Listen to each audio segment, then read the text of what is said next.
Hey guys, this is Brett and you're tuned into the Trigger Fit Notes Plus. I'm here today to give you some extra information on the Trigger glove to help guide an informed purchase decision, give you an idea what to expect when you first try them on at home, and steer you towards that perfect size selection. So the Trigger is designed for those of you out there who prioritize warmth over dexterity, but you still want a little bit more functionality out of your handwear than a pure mitten might provide. With the Trigger mitten, you get that standalone index finger that can sit out on the front lines and get things done.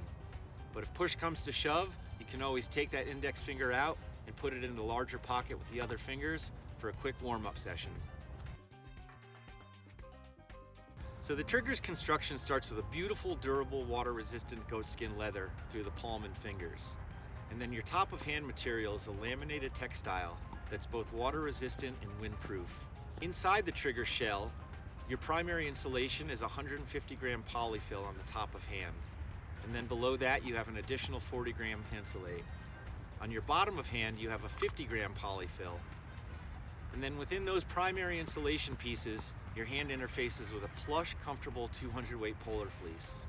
This insulation and material buildup for the Trigger places it nice and high on my warmth pyramid, coming in just under the Gauntlet RP series, and only slightly below the M1 and Pro mittens, which are only a little bit warmer by virtue of being pure mittens rather than Trigger style mittens. A few of the additional features of the Trigger include reinforcement through the palm for long-lasting wear. You get a beautiful soft suede on the back of the thumb to help combat that midwinter nose drip or keep those goggles clean. And you get a hook and loop closure at the wrist for a nice secure fit. So when first trying on the Trigger at home, I think it's going to feel something like pulling on a really soft plush pair of slippers built for your hands. You're going to notice the comfort and softness of that 200 weight polar fleece, and you should also notice the nice spacious patterning that the Trigger offers.